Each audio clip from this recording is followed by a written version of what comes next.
வேலவன் ஸ்டோர்ஸ்ல நம்ம வந்தோம்னா எல்லா வேலையும் எல்லா பர்ச்சேஸும் முடிச்சுட்டு ஒரே இடத்துல இருந்து போயிடலாம்.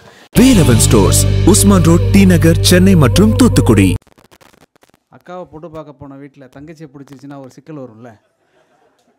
மாப்பிள்ளை வீட்டுக்கு உண்மையான பதிலையும் சொல்ல முடியாது, மாப்பிள்ளையும் கரெக்ட் பண்ண முடியாது. அவன் தங்கச்சி தான் வேணுமா, வீட்டில் அக்காவை கட்டிக்கன்னு சொல்லிகிட்டே இருப்பாங்க. அந்த மாதிரி நான் இப்போ இந்த புத்தகத்தை பற்றி பேசுகிறதா, புத்தக விழாவை பற்றி பேசுகிறதாங்கிற ஒரு பெரிய பதட்டத்தில் கொண்டு வந்து இந்த ஆளுமைகள் அத்தனை பேரும் பேசிவிட்டு அமர்ந்திருக்கிறார்கள். நான் வந்து ஒரு மணி நேரம் தொடர்ச்சியாக பேசக்கூடிய ஆற்றலுடையவன் தான். ஆனால் இன்றைக்கி வந்து பம்மி பதறி எதையுமே பேச முடியாத ஒரு இடத்தில் இருக்கிற காரணம் வந்து இந்த கூட்டம் வந்து இந்த கூட்டத்தில் அழைக்கப்பட்டிருக்கக்கூடிய ஆளுமைகள் தனித்தனியாக ஒவ்வொருவரை பற்றியும் பேச சொன்னால் நான் ஒரு மணி நேரம் பேசுவேன். ஆனால் அப்படி ஒரு மணி நேரம் நான் பேசுவதற்கான நேரம் இருக்காதுன்னு எனக்கு தெரியும். அப்போ நான் என்ன நினச்சேன்னா, இவர்கள் ஒவ்வொருவரை பற்றியும் எதையாவது ஒன்று எழுதிடணும் அப்படின்ட்டு எழுதி கடந்த 2 நாளாக என்னுடைய முகநூலில் பதிவாக போட்டுக்கிட்டு இருந்தேன். அந்த பதிவு ஷேர் ஆகிட்டே இருந்தது. அது ஷேர் ஆகி அதிகமாக போகும்போது ராஜமுருகனை வந்து ஃபோன் பண்ணி சொன்னால், அண்ணே புத்தகத்தை எழுதுறதோடு நிப்பாட்டிக்கிட்டால் நல்லாயிருக்கும், நீ இந்த பாட்டு எழுதுறது இதை விட இன்னும் கொஞ்சம் நல்லா எழுதினீன்னா, இந்த முகநூலில் எழுதுறதை விட பாட்டு இன்னும் கொஞ்சம் நல்லா எழுதினீன்னா இன்னும் ஒரு ஏற்கனவே உங்களுக்கு கணக்குக்கு வராத 10-15 வீட்டை தாண்டி இன்னொரு 5-6 வீடு வாங்கிடலாம். அவர் என்னென்னா, அவர் எப்போதுமே வந்து பொருள் முதல்வன் தான் முக்கியம்னு பேசுகிற ஒரு கம்யூனிஸ்ட் அவன். ஆனால் அவன் சம்பாதிக்கவே மாட்டான். சம்பாதித்ததெல்லாம் காம்ரேட் டேக்ஸின்னு சொல்லி செலவு பண்ணிகிட்டே இருப்பான்னு வச்சுக்கோங்களேன். காம்ரேட்னாலே எப்போதும் அப்படி தானே. அதனால் இந்த கூட்டம் என்னவாக அமையும், எப்படி இருக்கும் அப்படிங்கிறதெல்லாம் தாண்டி இந்த புத்தகம் எழுதுவதற்கான நோக்கத்தை மட்டும் நான் சொல்லிவிட்டு முடிச்சுக்கிறேன்னு நினைக்கிறேன். ஏன்னா நிறைய நேரம் பேச வேணாங்கிறது தீர்மானமான முடிவு தான் எனக்கு. ஏன்னா நீங்கள் எல்லோரும் வீட்டுக்கு போகணுங்கிறத தாண்டி நான் வீட்டுக்கு முதல்ல போகணும். ஏன்னா அவ்வளவு சந்தோஷத்தின் நிறைவில் வந்து ஒரு சின்ன தனிமை தேவைப்படும்ல. இப்போ எனக்கு அந்த ஒரு தனிமையை நோக்கி நான் போகணுங்கிற மாதிரியான ஒரு மனநிலையை இந்த கூட்டம் ஏற்படுத்தியிருக்கிறது. ரொம்ப ஒரு நெகிழ்வான நிறைவான ஒரு விஷயம். இந்த புத்தகத்தை எழுதி முடித்தோடனே நான் எனக்கே பிடித்தது அப்படின்னு நான் எழுதுனதுக்கு ரொம்ப முக்கியமான காரணம், நான் இத்தனை வருடம் சினிமாவில் தாக்கு பிடித்ததற்கு காரணமே இந்த புத்தகம் எழுதுவதற்கு தான் அப்படின்னு நான் வந்து உறுதியாக நான் சொல்வேன். ஆனால் இந்த புத்தகம் எழுதுவதற்கு காரணமும் சினிமா பாட்டு தாங்கிறத நான் ரொம்ப நேர்மையாக சொல்லணும். எனக்கு முதலில் நான் வந்து ஒரு மெட்ரிகுலேஷன் பள்ளியில் படித்தேன், ஆங்கில வழி பள்ளி. இந்த அம்மன் கோயில் கலக்காலையில் ஒரு பாட்டு வரும். நான் ஏற்கனவே ஒரு கூட்டத்தில் கூட சொல்லியிருக்கேன். அதை இந்த சங்க இலக்கிய பரிச்சயம் ஏற்படுவதுக்கு அடிப்படை காரணம் ஒரு சினிமா பாட்டுன்னு சொன்னதுனால சினிமா பாட்டு எழுதின நான் சங்க இலக்கியத்துக்கு ஒரு புத்தகம் எழுதினு முடிவு பண்ணேன். அம்மன் கோயில் கலக்காலைன்னு ஒரு படம், பூவை எடுத்து ஒரு மாலை தொடுத்து வச்சிருந்த பாட்டு நீங்கள் கேட்டிருப்பீங்க. அதில் ஒரு வரி வரும், கண்ணாடி வள முன்னாடி விழ என் தேகம் மெலிந்தேனே அப்படின்னு இருந்துச்சு. அப்போ நான் வந்து 7வது படிச்சுட்டு இருந்தேன். எனக்கு அது புரியல அந்த வரி. கண்ணாடி வள முன்னாடி விழ என் தேகம் மெலிந்தேனேன்னு எங்கள் தமிழ் வார்த்தையிட்ட போய் கேட்டேன். எப்படி தியாகராஜன் குமாரராஜாவுக்கு 4 நல்ல ஆசிரியர்கள் கிடைத்தார்களோ, எனக்கு கிடைத்த அத்தனை ஆசிரியர்களும் நல்ல ஆசிரியர்கள். அது ரொம்ப முக்கியமான விஷயம். நான் எல்லோரையும் தனித்தனியாக எழுதணும், பேசணும். அவர் புலவர் நாகேந்திரன் ஐயா, அவர்கிட்ட போய் கேட்டேன், கண்ணாடி வேலை முன்னாடி வேலை என் தேகம் எழுந்தேனே, உனக்கு என்ன வயசு அப்படின்னாரு. என்ன கோயட் வேறு, இது மொத்தமாக சொல்ல முடியாது தம்பி, ஸ்டாஃப் ரூமுக்கு வாங்கிட்டார். அவர் அங்கேயே சொல்லியிருந்தால் கூட அது பெரும் பிரச்சனையாக இருக்காது. இப்போ என்னென்னா, நான் கெட்ட வார்த்தை பேசிட்டேன்னு மொத்த கிளாஸும் பேச ஆரம்பிச்சிட்டானுங்க. டாக்டர்கிட்டே இது வாத்தியார்கிட்டே போய் சார்கிட்டே போய் பிரேம், என் பேர் வந்து பிரேம்குமார், பிரேம் வந்து கெட்ட வார்த்தை எதாவது பேசிட்டான், அவனை ஸ்டாஃப் ரூமுக்கு வர சொல்லிட்டாரு. கண்ணாடி வேலை முன்னாடி வேலை தேகம் இழந்தேன்னு பாட்டு எழுந்தேன், அங்கேயே மறேன், எதுக்கு நம்மளை கூப்பிட்டு கண்டிக்க போகிறாருன்னு சொல்லிட்டு நான் போய், ஏன் சார் கிளாஸ்லேயே சொல்லியிருக்கேன், இந்த வயசில் இதெல்லாம் தெரிஞ்சக்கூடாதுப்பா, அது வந்து காதல் நோய் வந்துச்சுன்னா வளையல் வந்து கலண்டு விழுந்துடும், அதனால் அந்த பொண்ணு நடந்து போயிட்டு இருக்கும்பொழுது அவர் கண்ணாடி வளையல் கலண்டு விழுந்துருச்சு, அந்த மாதிரி என் தேகம் இழைச்சி போச்சு, அந்த அளவுக்கு என் காதல் எனக்கு நோய் வந்துருச்சுன்னு அவர்கிட்ட கேட்டேன். சார் காதல்னா நோயா சார்ன்னு கேட்டேன். இந்த வயசில் நோய் தாண்டா, அதுக்கு பிறகு அது பெருநோயாக மாறிடும் அப்படின்னு சொல்லிவிட்டு அவர் ஒரு விஷயத்தை எனக்கு செஞ்சார். நீ எப்பெல்லாம் இந்த மாதிரி உனக்கு சந்தேகம் வரக்கூடிய பாட்டு வருதோ அதெல்லாம் எழுதிட்டு வா, அதுக்கு தகுந்த நான் புத்தகத்தை கொடுக்குறேன்னு சொல்லிட்டு அன்றைக்கு பசலை நோய் பற்றி படிக்க ஆரம்பித்தவன். அதற்கு பிறகு தமிழில் வந்திருக்கக்கூடிய அத்தனை சங்க இலக்கிய புத்தகங்களை வாசித்தவன் என்கிற சந்தோஷத்தோடு பெருமிதத்தோடு நான் சொல்ல முடியும். நான் இந்த நூல் வந்து கொடுத்துருக்கக்கூடிய ஒரே ஒரு விஷயம் வந்து எந்த இடத்துலையுமே சங்கப்பாட்டை வந்து முழுசாகவே சொல்லலை. மரியாதைக்குரிய ஐயா பாலகிருஷ்ணன் அவர்கள் அவருடைய தலையங்கங்களை எல்லாம் வந்து பிழைத்திருத்தியிருக்கிறேன் நான். அதுக்கப்புறம் எல்லாம் முடித்து நன்றாக யோசித்து பாருங்களேன், எவ்வளோ பெரிய வாழ்க்கையில் வந்து ஒரு பெரிய சந்தோஷம் கிடைக்குன்னு. 25 வருஷத்துக்கு முன்னாடி பத்திரிகையில் அவருடைய தலையங்கத்திற்கு எழுத்துப்பிழை ஒற்றுப்பிழை திருத்தி அச்சாக்கி கொண்டு இருந்தவன், என்னுடைய புத்தகத்திற்கு அவர் எழுதி அணிந்துரைக்கும் நானே ஒற்றுப்பிழை நீக்கி தலைப்பிட்டு அந்த புத்தகத்தை அச்சடித்து கொண்ட ஒரு இடம் இருக்குல்ல, அது நான் சினிமாவில் எங்கேயுமே செதறி போயிடலைங்கிறத காட்டுச்சு. எனக்கு ரொம்ப முக்கியமான விஷயமாக நான் திரும்பி கருதுவது, நான் போய்கொண்டே தான் இருக்கிறேன், சினிமா என் கூட வந்து கொண்டே இருந்தது. அதை இருக்கும் அடிப்படையான காரணம் வந்து ஒரு பாட்டு எழுத கூப்பிட்ட, ஒரே ஒரு பாட்டு எழுத கூப்பிட்டாலும் கூட தியாகராஜன் குமாரராஜா, அதுக்கப்புறம் எனக்கு 12 பாட்டு எனக்கே கொடுத்தாக வேண்டிய கட்டாயத்தை நான் அப்படியே உருவாக்கிடுவேன். அவருடைய நல்ல மனசோ நான் நல்லா எழுதணுங்கிற எனக்கு தெரியாது. அவரை வந்து தனிப்பட்ட முறையில் நான் வந்து இந்த கூட்டத்திற்கு அழைத்ததற்கு ஒரே ஒரு காரணம் தான் இருக்குது. அவர் எனக்கு ரொம்ப நாள் பழக்கம் கிடையாது. பழனியப்பன் வந்து எனக்கு வந்து இயக்குனர் பழனியப்பன் வந்து ஏறக்குறைய எனக்கு 27 வருஷத்துக்கு முன்னாடியிலேருந்து பழக்கம். ஆனால் அந்த 27 வருஷத்துக்கு முன்னாடி நான் என்னுடைய 3வது சினிமா பாட்டை எழுதுகிற போது சினிமா பாட்டை எப்படி எழுத வேண்டும் என்று எனக்கு கற்றுக் கொடுத்தது பழனியப்பன் தான். இது நான் எல்லா மேடையிலும் சொல்வேன். நான் அதற்கு முன்னாடி எழுதி கொண்டிருந்தவர்களுடைய பாடல்களை நான் கேட்டிருக்கேன். நான் வந்து எல்லாருக்கும் தெரிஞ்சிருக்கும், கடையாளி பத்திரிகையில் வேலை பார்த்துட்டு இருந்தேன். கடையாளி பத்திரிகையில் வேலை பார்த்தாலே இலக்கியத்தில் மிகப்பெரிய ஆளாயிட்டோம்னு நம்பி மோசமான கவிதை எழுத ஆரம்பிச்சிருவோம் இயல்பாகவே. அப்படி தான் நான் இருந்தேன். அவர் உடனே சொன்னார், ஒரு சுச்சுவேஷன்லாம் சொல்லி, காதலிக்கவே முடியாத ஒருத்தன் காதலிக்கிறான், அதை பற்றி பாட்டு எழுதுங்கன்ட்டார். அவர் ரொம்ப எல்லாத்தையும் ஈஸியாக சொல்கிறதா சொல்லி கஷ்டமாக தான் சொல்லுவார். நீங்கள் பார்த்தீங்கல்ல, பேசிகிட்டு இருக்கும்போதே நமக்கெல்லாம் ஈஸியாக இருக்க மாதிரி தெரியும், ஆனால் கஷ்டமாக ஒரு விஷயத்தை சொல்லிடுவார். இப்போ நான் 3 வீடு வச்சுருக்கேன்னா 10 வீடு வச்சுருக்கேனாங்கிற பிரச்சனை இங்கே யாருமே கேட்கல, பேச்சு போகல சொல்கிறது. அதே மாதிரி ஐயா ஆறுமுகத்தமிழன் பேராசிரியர் அவர் பேசிகிட்டே இருக்கும் பொழுது தேவர்கள் எல்லாம் அப்படின்னு ஒரு அர்த்தம் வந்தாச்சு. அவருக்கு டக்குன்னு என்னென்ன ஓபிஎஸ் ஞாபகமோ வேறு ஏதோ ஞாபகம் வந்து, தேவர்கள்னா வானவர்கள். ஏன்னா நாடு வந்து இன்றைக்கி அவ்வளோ பிரச்சனையில் இருக்குது. இன்றைக்கி தேவர்னரோ இப்போ கவுண்டர் மணி பேரை கூட நம்ம சொல்கிறதுக்கு சங்கடமாக இருக்குது. மணி நடிக்கிறாரு, ஏன்னா கவுண்டர் மணினா கவுண்டர் அரசியல் போயிட்டுருக்கு. அதனால் இது ரொம்ப வந்து இங்கே இருக்கக்கூடிய ஆளுமைகள் அத்தனை பேரும் ரொம்ப மதிக்கக்கூடியவர்கள். அதனால் வந்து இந்த நான் எப்போதுமே புத்தகம் எழுதுறதை விட என்ன நினைப்பேன்னா, இந்த புத்தக விழாவில் அழைக்கக்கூடியவர்கள் இந்த புத்தகத்தை பற்றி பேச வேண்டாம்னு நான் நினைப்பேன். ரொம்ப முக்கியமான காரணம், ஏன்னா புத்தக விழாவே இது வந்து இந்த புத்தகத்தை அறிமுகப்படுத்துவதுக்கு தான். ஏன்னா எனக்கு அடிப்படையில் நான் ஒன்று நினச்சிக்குவேன், எப்போதுமே விற்கிறதுக்கு புத்தகம் எழுதவே கூடாது, விற்கிறதுக்கு பாட்டு தான் எழுதணும், நிற்கிறதுக்கு புத்தகம் எழுதணும்.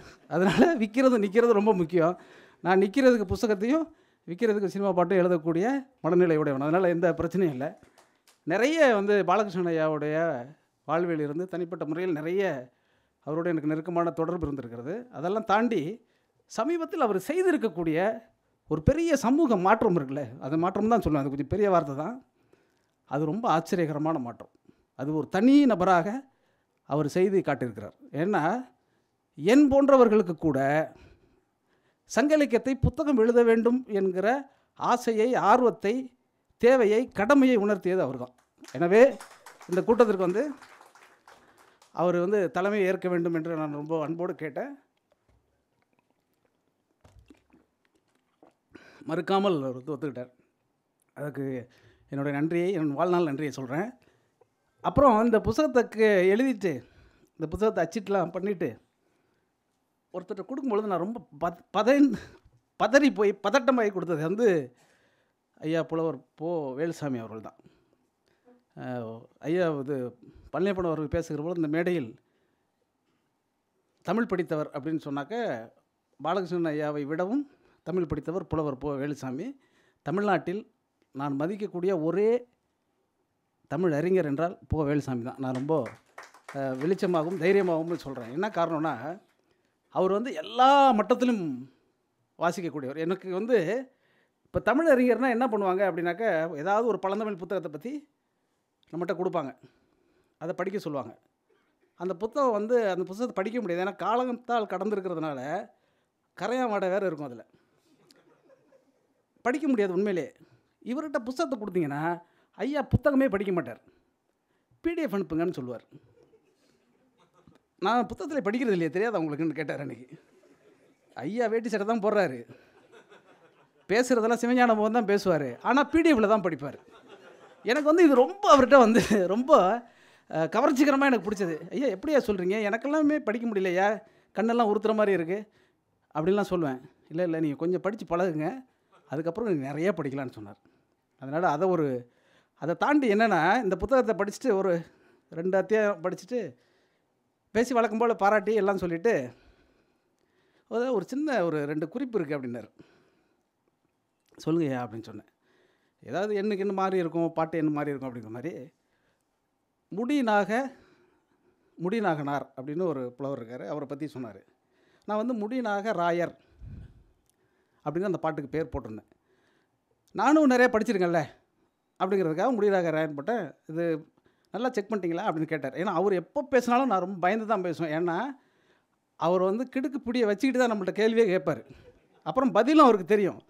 அதனால் என்ன, ஆமாம் என் முடிநாக ராயர் தான் நான் பார்த்த புத்தகத்தில் இருக்குன்னா, நான் வந்து தரவுக்கு ஒரு 10 புத்தகம் வச்சுக்குவேன். இந்த பக்கம் பின்னத்தூர் நாராயணசாமி, அவை துரைசாமி பிள்ளை, இப்படி எல்லா புத்தகத்தையும் எடுத்து வரிசையாக குறிப்பு போட்டு எழுதி வச்சுக்கிட்டு தான் அந்த பாட்டை பயன்படுத்துவேன். அப்படிங்களா, முடிநாக ராயர் தான் கரெக்டுங்கிறீங்களா அப்படின்னாரு. முடிநாகனார் தான் கரெக்டுங்கிறீங்களா அப்படின்னாரு. ஆமாம் ஐயா அப்படி தான் இருக்குது அப்படின்னு. அது பின்னாடி ஒரு பெரிய வரலாறு இருக்குன்னு 1 மணி நேரம் சொன்னார். அந்த பேர் ராயர் என்பதை தூக்கிட்டு நாகனார்னு போட்டதுக்கு என்ன வரலாறுன்னு எனக்கு சொன்னார். அது தமிழில் வேறு சொல்வதற்கு இன்றைக்கு எந்த அறிஞனுக்கும் அந்த தகுதியோ அருகதையோ இருக்காது. ஏன்னா ராயர் என்கிற சொல் எப்படி இணைக்கப்பட்டது, இணைத்திருந்தது எப்படி எடுத்தாங்கங்கிறதுக்கு ஒரு பெரிய அரசியல் சொன்னார். அது மாதிரி நிறைய சொல்லிகிட்டே இருந்தார். அந்த புத்தகம் எழுதியதனால் நான் அடைந்த பலன் என்பது, அவரிடத்தில் ரொம்ப பாதுகாப்பாக வைக்கப்பட்டிருந்த ஒரு 50 பிடிஎஃப் பழந்தமிழ் பிடிஎஃப் புத்தகங்களுடைய கைவசம் இருக்கிறது. நீங்கள் எல்லோரும் பயந்துருங்க, எல்லோரும் செம்மையாக சிக்கினீங்க. இன்னும் ஒரு 10 புத்தகமாவது நான் எழுதியே தீரணும். ஏன்னா அவ்வளோ புத்தகம் இருக்குது. இதெல்லாம் முடிச்சுட்டு எல்லாம் படித்து முடிச்சுட்டு சொன்னார், இந்த புத்தகம் படிச்சுக்கிட்டே இருக்கும் பொழுது எனக்கு ஒரு புத்தகம் ஞாபகம் வந்துச்சு. அந்த புத்தகத்தை தான் நான் ஒரு 10 நாளாக தேடிட்டு இருக்கேன், அந்த பிடிஎஃப் உங்களுக்கு அனுப்பிச்சிருக்கேன்னு சொல்லிட்டு ஒரு புத்தகம் அனுப்பிச்சார். நான் மிரண்டு போனேன். துரை அரங்கசாமி என்பவருடைய புத்தகம். அந்த புத்தகம் என்கிட்ட பிடிஎஃப் இருக்குது, நான் உங்களை எல்லாருக்கும் நான் திருப்பி அனுப்புகிறேன். இந்த புத்தகத்தில் நான் என்னவெல்லாம் ரசித்து ஒரு பாடலை பற்றி எழுதியிருக்கேன் இல்லையா, அந்த மொத்த வரிசையும் அதில் இருக்குது. நான் கேட்டேன், ஐயா இந்த புத்தகத்தை இப்படி ஒன்று எழுத போகிறீங்க, நீ முன்னாடியே சொல்லியிருந்தா இந்த புத்தகத்தையே கொடுத்துருப்பேனே அப்படின்னு அவர் சொன்னார்.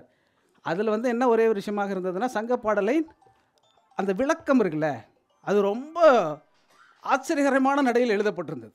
1956 என்னமோ வந்திருக்கு அந்த புத்தகம். ஒரு ஒரு ஒரு 50 பக்கம் படிச்சுட்டு ஐயாவிட்ட 2வது நாளே ஃபோன் பண்ணி, ஐயா இந்த புத்தகம் முன்னாடி கிடச்சிருந்தா வேறு மாதிரி எழுதியிருக்கோம் அப்படின்னா. இல்லை நீங்கள் எழுதியிருக்கிறது வேறு மாதிரி இருக்குது, இதை நீங்கள் படிக்காமல் எழுதுனது தான் இதில் உள்ள சிறப்புன்னு சொல்லிவிட்டு அவர் வேறு ஒரு விஷயத்தை சொல்லிவிட்டு சில குறிப்புகளை எல்லாம் சொன்னார்.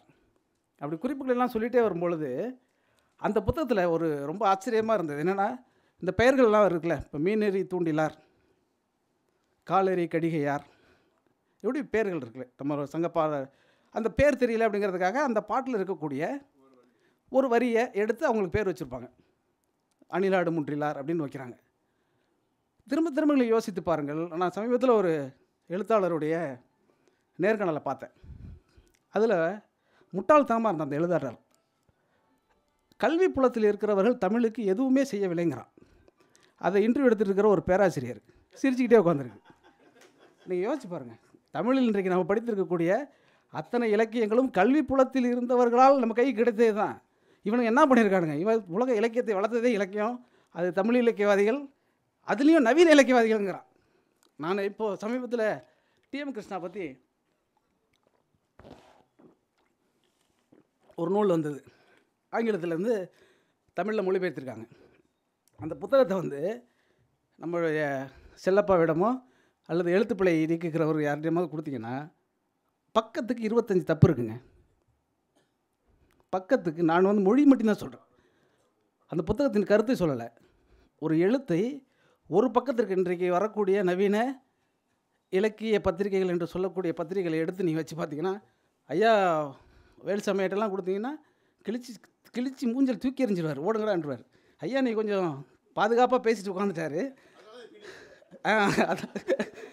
ஏன்னா நிறைய விஷயங்களை வந்து சொல்லலாம். அது அந்த இது அது நோக்கம் அது வரலங்கிறதுனால இதை நான் விட்டுட்டு போகிறேன்.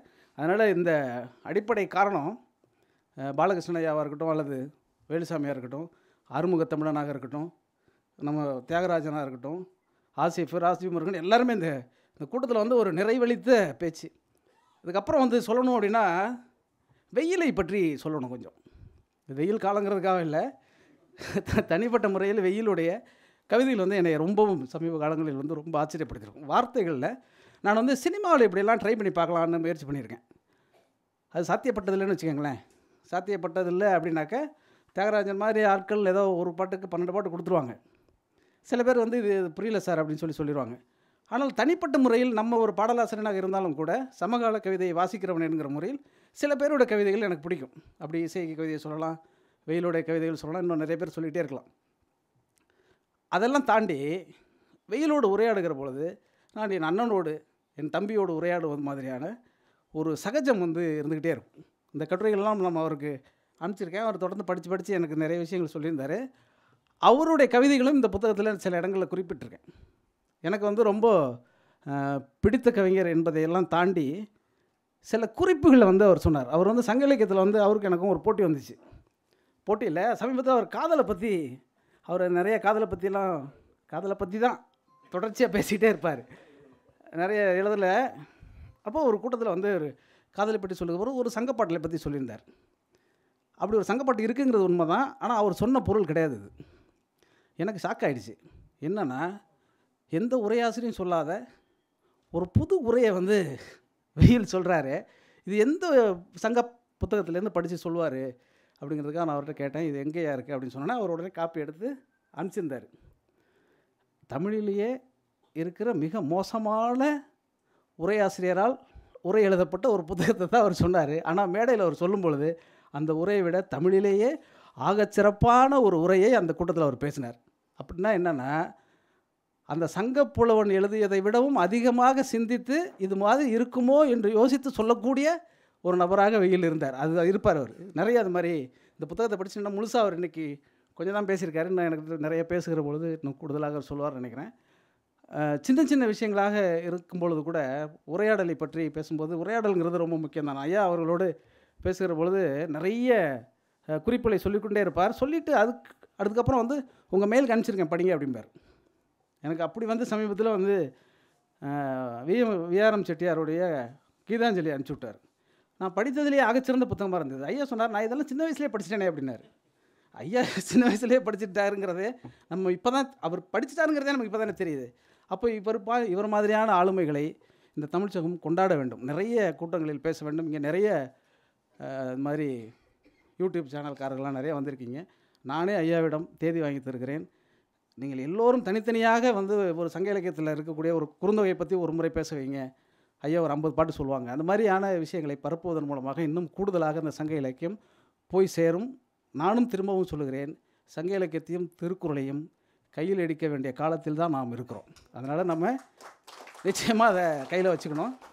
அதுக்கப்புறம் வந்து சொல்லப்பட வேண்டியது வந்து ரொம்ப நேர்மையாக நான் என்ன அரசியல் அப்படிங்கிறதெல்லாம் வந்து நான் சொல்ல வேண்டியதில்லை. அரசியல் என்னங்கிறது இந்த கூட்டத்தில் லிஸ்ட்டை பார்த்தாலே தெரிஞ்சிடும். பழனி அப்படின்னா சூர்யா சேவரே எல்லாரையும் கூப்பிட்டாக்க நான் இல்லைங்க, நான் வந்து நட்டு வைத்த வேலுக்கு பொட்டு வைக்கிறவன்லாம் நான் சொன்னேன்னு வச்சுக்கோங்க, செம காமெடி ஆயிரும். அதனால் என் அரசியல் என்ன என்பதை நான் சொல்வேன். இந்த அரசியலுக்காக எதை வேண்டுமானாலும் இழக்க நான் தயாராக இருப்பேன். அதான் எனக்கு ரொம்ப முக்கியமான விஷயம். எனக்கு வந்து இந்த ஆளும் அரசுகள் கொடுக்கக்கூடிய பரிசுகளை பற்றியோ, இந்த ஆளும் அரசுகள் செய்யக்கூடிய அயோக்கியத்தனங்களை பற்றியோ எனக்கு எந்த பயமும் பதட்டமும் கிடையாது. நீங்கள் என்ன வேணாலும் செய்துக்கலாம். நான் வருமான வரி கரெக்டாக கட்டுறேன். அதனால் என் வீட்டில் நீங்கள் இடி ரைடெலாம் பண்ணவும் முடியாது. ஆனால் இதெல்லாம் செஞ்சிட்டிங்கன்னா ரொம்ப நல்லது. ஜெயிலுக்கு போய்ட்டால் நிறைய எழுதுவேன். அதனால் இந்த பதட்டமெல்லாம் இல்லை. என் அரசியல் என்னங்கிறது தெரியும். எனக்கு முன்னால் இருந்தவர்கள் செய்ய தவறியதை நான் செய்வேன் என்பதை வந்து ரொம்ப ஆத்மார்த்தமாக நான் சொல்லிக்கொள்ள விரும்புகிறேன். அப்புறம் நான் என்னுடைய அருமை நண்பர் கடற்கரையை பற்றி சொல்லாமல் முடிக்க முடியாது. நான் ரொம்ப சுருக்கமாக பேசலான்னு நினச்சேன், ஆனால் பேசியே ஆக வேண்டிய சூழல் ஏற்படுது. கடற்கரை வந்து இந்த புத்தகத்துக்கு மட்டும் இல்லை, கடற்கரை வந்து ஒரு சக பத்திரிகையாளனாக இருந்த காலத்திலிருந்து அறிமுகம். ஆனால் ஒரு நண்பன் எப்படி ஆசிரியர் ஆகான் என்பதற்கு அவர் தொகுத்து தந்திருக்கக்கூடிய புத்தகங்களை படிக்கணும். நீங்கள் ஏகே செட்டியாருடைய புத்தகமாக இருக்கட்டும், யாமறிந்த புலவனாக இருக்கட்டும், பாரதி விஜயமாக இருக்கட்டும், எவ்வளோ உழைப்பு ஒரு சாதாரண மனிதன், ஒரு ஊசி போல் ஒரு மனிதன் உட்கார்ந்து கொண்டு ஊர் ஊராக போய் இன்றைக்கி வந்து எல்லா இடத்துலையும் ஸ்காலர்ஷிப்பை வாங்கி கொண்டு புத்தகங்கள் எழுதக்கூடிய அறிஞர்கள் தான் நம்ம வச்சுருக்கிறோம். அவங்கள தான் இன்றைக்கு எல்லா முக்கியமான ஸ்தலங்களிலும் இடங்களிலும் இருக்கிறார்கள். ஆனால் அவருக்கு என்ன உதவி இருக்கிறது? தனி சொந்த காசை போட்டு செலவு பண்ணி அவ்வளோ புத்தகங்களை அடித்து அந்த புத்தகங்களை முகநூலில் வந்து பதிப்பிட்டு நீங்கள் யோசிச்சு பாருங்கள். இது தமிழ் அரசு தான், தமிழுக்காக செய்யக்கூடிய அரசு தான். ஆனால் அவருடைய புத்தகம் வந்து அவரே முகநூலில் வந்து குறிப்பெழுதி எல்லோரும் முன்வெளி திட்டத்தில் பணத்தை அனுப்பி அதில் ஒரு 2000 பக்கத்தை பதிவு பண்ணி பதிப்பிச்சு அதை எப்படி வந்து ஒரு சூழல் இருக்கிறது என்பதே எனக்கு வந்து பார்த்துக்குங்க. ஐயா பழனிசாமி அவர்கள் பேசுகிற போல சொன்னோம்ல, எங்கே நாம் விட்டோம், இங்கே தான் விட்டோம், இப்போதும் விட்டோம். அதுதான் ரொம்ப முக்கியமானது. இந்த மாதிரியானவர்களெல்லாம் நம்ம வந்து ஏதாவது ஒரு நிறுவனமாக, ஒரு முக்கியமான நிறுவனத்திற்கு, ஒரு பண்பாட்டு நிறுவனத்திற்கு பொறுப்பாளர்களாக போட வேண்டும். அவர் வந்து எழுதிட்டு இருப்பார்ல, எவ்வளோ எழுதுவார், எவ்வளோ புத்தகங்களுக்கு கிடைக்கும் தமிழுக்கு. எனவே அது வந்து ரொம்ப முக்கியமானது. இந்த குறிப்பிட்ட இந்த புத்தகத்திற்கு வந்து இந்த விழாவாக இருக்கட்டும், பக்கம் பக்கமாக அவர் வாசித்து விட்டு சொன்ன விமர்சனங்களாக இருக்கட்டும், எல்லாமே ரொம்ப என் வாழ்க்கையில் ரொம்ப முக்கியமான விஷயமாக நான் கருதுகிறேன். தொடர்ச்சியாக அவரோடு அதான் பழனியப்பன் சொன்ன வார்த்தையில் வந்து ரொம்ப நான் ரொம்ப நெகிழ்ந்து போனது என்ன, 25 வருடங்களாக இருக்கிறோம், நாங்கள் ஒருவருக்கு ஒருவர் கடன் கேட்டுக்கொள்ளவில்லைன்னு சொன்னார்ல, அது ரொம்ப முக்கியமானது. நான் வந்து இப்போது இல்லை, அந்த கார் நீங்கள் வாங்கலாம் நல்லாயிருக்கும் அப்படின்னு நான் கடற்கரைக்கு சொன்னேன்ல, நானே விரைவில் அவருக்கு ஒரு கார் வாங்கி கொடுப்பேன். ஏன்னா அது ஒரு பிரச்சனையே இல்லை, அது ஒரு சாதாரண விஷயந்தான். ஆனால் நீங்கள் யாமறிந்த புலவன் மாதிரி இன்னொரு 10 புக்கு எழுதணும், அப்போ தான் வாங்கி கொடுப்பேன். அதனால் அதுதான் அந்த அளவுக்கு ரொம்ப முக்கியமான ஒரு நண்பர், ஆய்வாளர். தொடர்ச்சியாக ஆய்வு பணியில் வந்து மேற்கொள்கிற பொழுது அவர் எந்த சோர்வையும் பார்க்காமல் அந்த புத்தகத்தை எல்லாம் நீங்கள் அவசியமாக பார்க்க வேண்டும். நான் இங்கே மேடையில் வந்திருக்கக்கூடிய ஆளுமைகளுக்கு கூட அந்த புத்தகத்தை தான் கொடுத்தேன். அதற்கப்புறம் தோழர் சூர்யா சேவியர் அவர்களை பற்றி சொல்லணும். அந்த காவேரி நீரோவியம் என்கிற ஒரு புத்தகம், அவர் பேசுனதை வச்சே நீங்கள் புரிஞ்சிருப்பீங்க. அப்புறம் சோஷியல் மீடியாவில் குறிப்பாக இன்றைக்கி யூடியூப்காரர்களுக்கு யார் ஹீரோன்னா அவர் தான் ஹீரோ.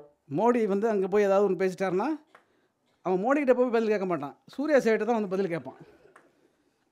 அது வந்து விவாதங்கள்லாம் உட்காந்துக்கிட்டு நான் இவர் இது மாதிரி ஒரு குறிப்பிட்ட சில தோழர்கள் வரும்போது மட்டும்தான் நான் பார்ப்பேன். அதுக்கு என்ன காரணம்னா, நமக்கு ஒரு கோபம் ஒருத்த மேலே இருக்கும், அது கட்சி சார்ந்து வரவங்க பேசவே மாட்டாங்க. பாவம் அவங்க ஏதாவது அடுத்து எம்எல்ஏ சீட்டு எம்பி சீட்டுக்கு ட்ரை பண்ணிகிட்டு இருக்கிறதுனால, இல்லைனா டக்குன்னு இந்த கட்சிக்கு மாதிரி எம்எல்ஏ நின்றுலான்னு கூட வந்திருப்பாங்களோ ஒன்றுமே தெரியாது, அதனால் பேசவே மாட்டாங்க. பார்த்துருக்கீங்களா? அது ஆனால் சூர்யா சேவர் மாதிரி அவர்கள் வரும்போது என்ன போட்டு அவன் மிதிக்கிற மிதி இருக்குல்ல, நமக்கு அடிக்க முடியாதுங்கிறதுனால அடிக்கும்போது அவ்வளோ சந்தோஷமாக இருக்கும். தோழர் பின்னிட்டிங்க தோழர், நான் அப்படி தான் நானும் தான் தொலைபேசி செய்து அவரோடு நண்பரானேன். அவர் எனக்கு நண்பர் கிடையாது, என் அப்பா காலத்து கம்யூனிஸ்ட் அவர். ஆனால் எனக்கு எப்படி ஒரு நண்பராக முடியும்?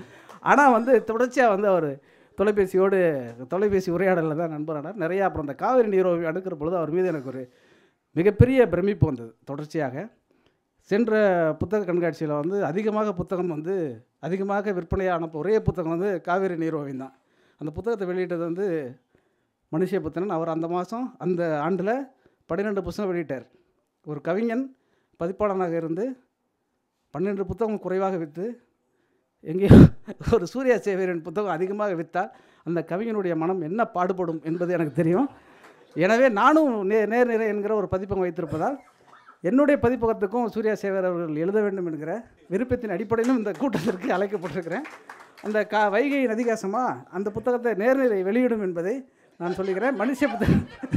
மனுஷபுத்திரன் அவர்கள் அதில் வரக்கூடிய ராயல்ட்டியை நான் உங்களுக்கும் தந்து விடுகிறேன் என்று இந்த கூட்டத்தில் கேட்டுக்கிறேன். அந்த அளவுக்கு ரொம்ப அற்புதமான தோழர். அவர்கள் எல்லாம் வழிகாட்டுவதனால்தான் இந்த மாதிரியாக இயங்க முடிகிறது நான் நினைக்கிறேன். நான் நினைப்பது மறுபடியும் ஒன்று தான், எனக்கு நல்ல தம்பிகள் உண்டு,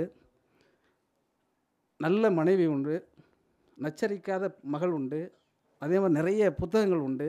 இதெல்லாம் வாய்க்க பெறக்கூடிய ஒரு வாழ்க்கை எனக்கு கிடைத்தது இல்லையா, இது ரொம்ப எனக்கு வந்து சந்தோஷமாக இருக்கிறது. எந்த விஷயத்திற்காகவும் வந்து யாரிடமும் நான் வந்து கஷ்டத்தோடு எதையும் கேட்கவே இல்லை. எல்லாரும் எனக்கு அள்ளி அள்ளி கொடுக்கக்கூடிய அன்பு இருக்கு இல்லையா, அதுக்கு பதில் கைமாறு என்ன செய்ய போகிறேன் என்று எனக்கு தெரியவில்லை. இந்த குறிப்பிட்ட விழாவுக்காக உழைத்த என்னுடைய அன்பு தம்பிகளை நான் மேடைக்கு அழைக்கிறேன். தம்பி மூர்த்தி, தம்பி போஸ், தம்பி பிரம்மா, அப்புறம் என்னுடைய அருமை தோழர் செல்லப்பா, தம்பி நன்மாறன், தோழர் கமலாலயன், அன்பு தம்பி, எல்லாருக்கும் வேலையில் இருக்காங்க இப்போ. இசாக், தோழர் செல்லப்பா, நன்மாறன் தம்பி, இல்லை அண்ணன் திருப்பி வேலைகளை விட்டு போகிறார். உங்கள் எல்லோருடைய பலத்தை எனக்கு கிடைத்த அத்தனை கைத்தறல்களும் இவர்களுக்கு தான் சேரும். அதனால் இவர்களுக்கு நீங்கள் அந்த கைத்தறலை தர வேணும். நிறைய இந்த விழாவில் வந்து நுணுங்கி தம்பி முருகன், திருவண்ணாமலை முருகன், அப்படி கணக்கில் நிறைய இருக்குது. ஒரு கிட்டத்தட்ட 20 பேர் இருக்குது. நான் விட்டுருப்பேன். கீழே வந்தோன்னு சொன்னோம், எல்லோரும் சொன்னேன் என்னை விட்டு பற்றியானா நான் சொல்லுவோம். அப்போ தான் எனக்கு ஞாபகம் வரும். அதனால் ஒருவரை அழைத்து விட்டு மறுமுறை அழைத்து போகும்போது இன்னொரு தம்பி இருக்க மாட்டாங்கிறான்ல. நாளைக்கு இந்த தம்பிகள் எத்தனை பேர் இருக்க போகிறான்னு தெரியல. அதேமாதிரி நிகழ்ச்சி தொகுப்புரை வழங்கிய தம்பி ராஜசேகர், அவனுக்கு ரொம்ப பாராட்டுறது என்னன்னாக்கா, இந்த தொகுப்புரைங்கிற பேரில் யாரையும் அறுத்துறாமல், ஏன்னா ஆளுமையை விட அதிக நேரம் பேசுவாங்க சில இடத்துல. அதனால் தம்பி வந்து ரொம்ப பார்த்து பொறுப்பாக பேசி ஒவ்வொரு விழாவையும் சிறப்பாக செய்து கொடுப்பார். இது எல்லாத்தையும் தாண்டி நான் யாருக்கேனும் நன்றி தெரிவிக்க வேண்டும் என்றால், இந்த அரங்கத்திற்கு வந்து ஒவ்வொரு இருக்கையில் அமர்ந்து கடைசி வரைக்கும் இவ்வளோ கூட்டமாக நீங்கள் இருப்பதற்கு இந்த காலம் எனக்கு வழங்கியிருக்கக்கூடிய எழுத்து என்கிற ஒன்று இருக்கு இல்லையா, அதை நான் கடைசி வரைக்கும் தொழுது கொண்டும் வணங்கி கொண்டு இருப்பேன். உங்கள் அத்தனை பேருக்கும் நான் வந்து என்ன செய்ய போகிறேன்லாம் எனக்கு தெரியாது. இந்த அரங்கத்துக்கு வைக்கணும், அப்படி கவிக்கோ மன்றத்துக்கு வைக்கணும்னு உடனே முதல்ல எப்போதுமே கவிக்கோ மன்றம்னு சொன்ன உடனே முஸ்தஃபையா வந்து ஞாபகத்துக்கு வந்துடுவாங்க. முஸ்தஃபையா ஞாபகத்துக்கு வந்த உடனே எனக்கு அடுத்த ஞாபகம் பழனியப்பன் ஞாபகம் தான் வரும். அங்கேயா வைக்கிறீங்க அப்படிம்பாரு. என்ன காரணம்னா, இருங்க டக்குன்னு அதோட முடிச்சிடாது, எந்த இதையும் முழுசாக கேட்டுருங்க. என்னென்னா இடம் பத்தாதேன்னுங்கிறத சொல்லுவார். நான் சொன்னேன் பக்கத்தில் வந்து ஒரு இடம் இருக்குயா, நீங்கள் சொல்லுங்கள், ஒரு 12 கோடி தான் சொல்கிறாங்க, வாங்கிடுவோன்னு சொன்னேன். ஐயா 6 மாதம் துபாய்க்கு போயிட்டார். ஏன்னா அவர் என்ன கூட சொன்னார், இலக்கிய கூட்டத்துக்கு இதுதான் சரியான இடம் அப்படின்னாரு. ஏன் அப்படி சொல்கிறீங்க, உங்கள் ஒரே ஒரு கூட்டம் வருதுங்கிறதுக்காக எல்லா கூட்டத்துக்கும் பெரிய அரங்கத்தை நான் கட்டி வச்சா யாருமே வராமல் போயிடுவாங்க அப்படின்னு சொல்லுவார். அவர் எந்த நாட்டில் இருந்தாலும் எந்த ஊரில் இருந்தாலும் எப்போது இருந்தாலும் இந்த சுற்றி வைத்திருக்கக்கூடிய இருக்கிறையா அந்த முகங்கள், அத்தனை முகங்களில் எந்தெந்த கவிஞர் முகம் இருக்கோ அவர் எல்லோரோடும் நெருக்கமானவர்.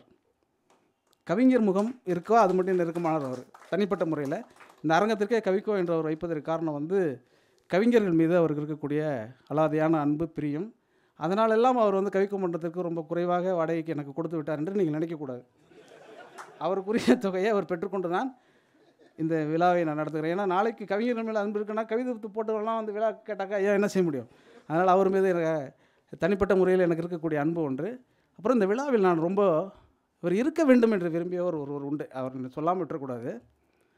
கவிஞர் நந்தலாலா. இந்த விழாவுக்கும் அவருக்கும் எந்த சம்மந்தமும் இல்லை. இந்த கூட்டத்துக்கு அவர் பேசாமல் இருக்கலாம், ஏன்னா இருக்கிறவங்க நிறைய பேர் இருக்காங்க. நான் அவரிடம் ரொம்ப ரசித்து அவரை அழைத்ததற்கு, அவரும் மறுக்காமல் வந்ததற்கு ஒரே ஒரு காரணம் இருக்கிறது. ஒரு புத்தகத்தில் என்ன இருக்கிறது, அதை எப்படி சொல்ல வேண்டும் என்பதை தமிழ்நாட்டில் இருக்கக்கூடிய எல்லா பேச்சாளர்களை விடவும் ஆக சிறப்பான நுட்பத்தை உருவி சொல்லக்கூடிய ஒரே ஒருவர் என்றால் அது அவர் தான். அவர் எனக்கு கவிஞருங்கிறதுனால எனக்கு வேண்டியவருங்கிறதுக்காக நான் சொல்லலை. ஏன்னா நானும் அவரும் இந்த புத்தகத்தை ஒட்டி சொல்ல வேண்டிய ஒரு செய்தி வந்து, நான் தமிழக அரசுக்கும் நன்றி சொல்ல வேண்டும். இந்த புத்தகம் எழுதுவதற்கு இன்னொரு முக்கியமான ஒரு காரணம் வந்து, தமிழ்நாடு பூரா இருக்கக்கூடிய கல்லூரிகளில் மாபெரும் தமிழ் கனவு என்கிற ஒரு அற்புதமான ஒரு நிகழ்ச்சியை இந்த அரசு நடத்தியது. அதில் வந்து என் உள்பட ஒரு 10-15 பேர் போய் மாணவர்கள் மத்தியிலே பேச போனோம். அப்படி பேச போகிற பொழுது நானும் தோழர் நந்தலாலா அவர்களும், நானும் தோழர் மதுக்கூர் ராமலிங்கம் அவர்களும், நானும் கருப்பழனியப்பன் அவர்களும் இப்படி நிறைய பேர் பேச போவோம். அப்படி பேச போகிற பொழுது உடன் வரக்கூடிய ஒருவர் இருப்பார்ல, 2 பேர் பேசணும். அந்த உடன் வரக்கூடியவர் எப்படி பேசுவாருங்கிற ஒரு சின்ன எதிர்பார்ப்பு நமக்கு இருக்கும். அப்புறம் அவரை விட சிறப்பாக பேசிடணும் அப்படிங்கிற ஒரு எதிர்பார்ப்பு இருக்கும். ஆனால் நந்தலாலா மாதிரியான ஆட்களோடு போகும்பொழுது எப்படி பேசினாலும் நம்ம சுமாராக தான் பேச போகிறோங்கிற மனசை ரொம்ப ஆறுதல் படுத்தி கூட்டிகிட்டு போகக்கூடிய ஒருத்தர் அவர் இருப்பார். ஏன்னா அவர் எப்படினாலும் நல்லது படிச்சுட்டு சொல்லிட போகிறார், மாணவர்களுக்கு நல்லது சொல்லணும், அவ்வளோதான். அந்த நல்லதெல்லாம் அவர் சொல்லிடுவார். நம்ம ஏதாவது 2 சினிமா கதையை சொல்லிட்டு வந்துடுவோம்னு சொல்லிட்டு போகக்கூடிய ஒரு சௌகரியத்தை எனக்கு ஏற்படுத்தி கொடுத்தமைக்காகவும் இந்த விழாவுக்கு கூப்பிட்டு அவருக்கு ஒரு நன்றியை தெரிவிக்கணும்னு நான் விரும்பினேன்.